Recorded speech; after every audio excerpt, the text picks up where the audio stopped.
Hello students, मेरा नाम सुनीता है और आपके अपने YouTube channel economics with Sunita पे आपका बहुत बहुत स्वागत है। तो जैसा कि आपको पता है कि हम शुरू किए हुए हैं मांग का सिद्धांत, जो कि प्लस टू क्लास का जो व्यष्टि भाग 1 है उसका 4th चैप्टर है। तो इसके अंदर हमने मांग के सिद्धांत के बारे में, उसकी वक्र के बारे में, मांग के बारे में, हमने ये मांग होता क्या है, इस शब्द का अर्थ क्या होता है, तो इसके बारे में हमने अच्छे से जाना था। तो हमने जो पिछली वीडियोस रही हैं उसके अंदर हमने निर्धारक तत्वों के बारे में भी जिक्र किया था कि निर्धारक तत्व कौन कौन से होते हैं या फिर मांग फलन क्या होता है। तो आज हम उसी से रिलेटेड अगला टॉपिक है हमारा मांग का नियम। तो इसको हम आज करने वाले हैं। इससे पहले अगर आपने चैनल को सब्सक्राइब नहीं किया है तो चैनल को भी सब्सक्राइब करना ना भूलें और साथ ही साथ वीडियो अच्छी लगती है तो इसको लाइक कमेंट शेयर करना ना भूलें। तो चलिए शुरू करते हैं आज की क्लास। तो इसको अच्छे से आप समझिए ताकि आपको कोई भी डाउट ना हो और आपको अच्छे से ये समझ में आ जाए। तो चलो शुरू करते हैं। मांग का नियम। मांग का नियम होता क्या है? मांग का नियम, हम अगर परिभाषा की बात करें तो सबसे पहले जो हमारे डॉक्टर मार्शल थे अर्थशास्त्री, उन्होंने मांग के नियम के बारे में बताया है। तो अलग अलग अर्थशास्त्री रहे हैं, उन्होंने अलग अलग परिभाषाएं दी हैं मांग के नियम की, क्योंकि मांग का नियम है तो सभी अपनी अपनी आलोचनाएं भी करते हैं और इसके बारे में जिक्र भी करते हैं। तो हम पढ़ेंगे डॉक्टर मार्शल की परिभाषा के बारे में। तो सबसे पहले आपके दिमाग में आता है कि मांग का नियम है क्या। सबसे पहले ये होगा कि मांग होती क्या है। तो मांग के बारे में हमने अच्छे से पढ़ा था कि ये क्या होगी, या तो इच्छा या आवश्यकता या फिर कुछ और है। तो इसके अलावा हमने मांग का जो मेन पॉइंट है, इसका जो मेन मीनिंग है वो हमने समझा था। तो इसका क्या मीनिंग होगा कि जब हम किसी वस्तु की मांग करते हैं तो हमारी उस वस्तु को लेकर हमारी इच्छा भी होनी चाहिए, आवश्यकता भी होनी चाहिए और पर्याप्त धन भी हमारे पास होना चाहिए, तभी वो मांग कहलाएगी। तो मांग का नियम क्या कहता है? अन्य बातें समान रहने पर। अब अन्य बातें कौन सी होती हैं? अन्य बातें, सबसे पहले जब बात करेंगे आप मांग के नियम की तो इसमें लिखते हैं अन्य बातें समान रहने पर। अन्य बातें कौन सी है हमारी? अन्य बातें क्या है? जो हमने मांग फलन या फिर मांग के निर्धारक जो तत्व पढ़े थे वो होते हैं अन्य बातें। अन्य बातें यानी जैसे कि हमने पढ़ी थी वस्तु की अपनी कीमत, मांग की जो वस्तु की रुचि है, प्राथमिकता है, संभावना है, व्यक्ति की आय है, ये सारे तत्व जो निर्धारक तत्व थे हमारे, अगर ये समान रहे तब क्या होगा? अन्य बातें समान रहने पर जब किसी वस्तु की कीमत बढ़ जाए यानी उसमें वृद्धि हो जाए तो हमारी मांग क्या होगी? कम हो जाएगी। और इसी के साथ जब हमारी कीमत कम हो जाएगी तो हमारी मांग क्या होगी? बढ़ जाएगी। इससे जैसे उनका अपोजिट यानी ऋणात्मक संबंध पाया जाता है। कौन सा संबंध पाया जाता है? ऋणात्मक संबंध किसके अंदर पाया जाएगा? कीमत के अंदर और मांग के अंदर, मांग या वस्तु की मात्रा में। ये कहता है मांग का नियम। मांग का नियम कहेगा कि अन्य बातें अगर हमारी समान हो और वस्तु की कीमत में वृद्धि होने के कारण यदि मांग कम हो जाए और वस्तु की कीमत में कीमत कम होने पर मांग अधिक हो जाए तो इसको हम बोलेंगे मांग का नियम। मांग का नियम ये हमारा कहलाता है। तो यही क्या है? डॉक्टर मार्शल की परिभाषा है। कौन है हमारे अर्थशास्त्री? Doctor martial. डॉक्टर मार्शल ने परिभाषा दी थी मांग के नियम की। अब हम इसको एक क्या है तालिका से भी बता सकते हैं और किससे बता सकते हैं? ग्राफ से या फिर वक्र से। हमने जो चैप्टर शुरू किया था हमने पढ़ी थी एक अनुसूची पढ़ी थी और एक पढ़ी थी हमने वक्र पढ़ा था। तो इनके द्वारा आप मांग के नियम को भी परिभाषित कर सकते हैं। तो जैसे कि हमने मान लो हमारी कीमत है और हमारी मांग। कीमत मान लो हमारे पास है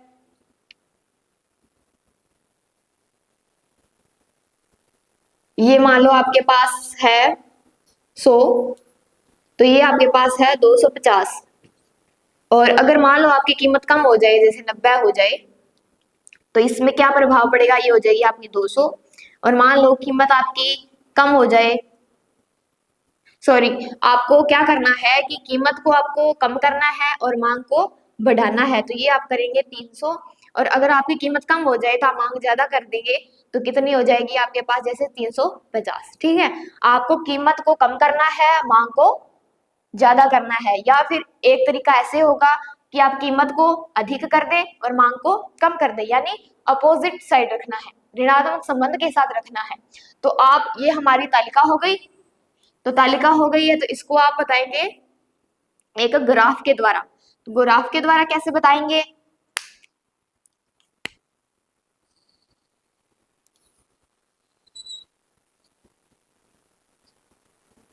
ये हमारा एक्स एक्सिस, ठीक है, और इसके अंदर हम लेंगे मांग अपनी, ये लेंगे हम कीमत, ये अपना है वाई एक्सिस। तो अब देखो, मान लो आपकी कीमत जैसे कि 100 है, ठीक है, और यहाँ पे आप बता दोगे अपना प्राइस, जैसे मान लो आपका प्राइस पहले था P प्राइस और मांग कितनी थी आपकी M, ठीक है, या फिर क्यू से डिनोट कर सकते हो। तो ये मान लो आपकी प्रारंभिक कीमत थी और ये आपकी मांग थी, तो आपके साथ क्या हुआ, आपकी कीमत है वो कम हो गई है। मान लो आपकी कीमत हो गई है P1, तो आपकी मांग क्या हो जाएगी, ज्यादा हो जाएगी, यहाँ पे हो जाएगी M1, क्या हो जाएगी M1, ये आपकी यहाँ पे मांग है। तो ऐसे आपका ये वक्र बनेगा, ठीक है, आप स्केल से बनाओगे तो आपका अच्छे से बन जाएगा ये। तो आप मांग वक्र को डी से डिनोट करेंगे। देखो, हमारी हमारी जो प्रारंभिक कीमत थी, हमारी मान लो यहाँ पे 100 है, तो 100 कीमत थी और मांग हमारी ये थी M। तो जब हमारी कीमत कम होगी, P1 हो जाएगी, तो हमारी मांग क्या हो जाएगी, ज्यादा हो जाएगी। अब मान लो कीमत अपनी ज्यादा हो जाती है, जैसे यहाँ पे ले लो P2 हो जाती है, तो हमारी जो कीमत, सॉरी, मांग क्या होगी, कम हो जाएगी, इस तरह से। तो यहाँ पे ये पॉइंट आएगा, ठीक है, यहाँ से आपका डी वक्र बन जाएगा। तो ये है हमारा मांग वक्र, मांग के नियम का वक्र। अब इसके अंदर जब हम मांग का नियम समझते हैं या इसको बताते हैं, तो इसके अंदर कुछ मान्यताएं मानी जाती है कि अगर ये मान्यताएं लागू होगी तभी हमारा मांग का नियम भी लागू होगा। मांग की जो मान्यताएं क्या होगी, मान्यताएं, अमान्यताएं क्या होती है, मान्यताएं यानी जैसे हम कोई भी काम करते हैं तो हम मान के चलते हैं, ठीक है, हम सबसे पहले मान लेते हैं अभी हमारा जो रूल है, हमारा जो नियम है, इसके अंदर मान के चलेंगे भी ये चीजें इसमें होनी चाहिए, तभी हमारा मांग का नियम है सही होगा। तो मान्यताएं क्या होगी कि इसके अंदर हमारी जो आय है या व्यक्ति की आय है, उसके अंदर कोई भी परिवर्तन नहीं होना चाहिए। तो आय में परिवर्तन नहीं होना चाहिए और कीमत में परिवर्तन नहीं होना चाहिए, व्यक्ति की जो रुचि है उसमें परिवर्तन नहीं होना चाहिए, प्राथमिकता है वो उसमें भी प्राथमिकताएं, ठीक है, प्राथमिकता यानी आय के अंदर कोई परिवर्तन नहीं होना चाहिए, कीमत में भी कोई परिवर्तन नहीं होना चाहिए, रुचि में भी नहीं परिवर्तन होना चाहिए और प्राथमिकताओं के अंदर भी कोई परिवर्तन नहीं होना चाहिए। तभी तो इसलिए कह रखा है कि अन्य बातें समान रहनी चाहिए, ठीक है। तो इसके अंदर आपकी मान्यताएं और मांग का नियम यही कहता है।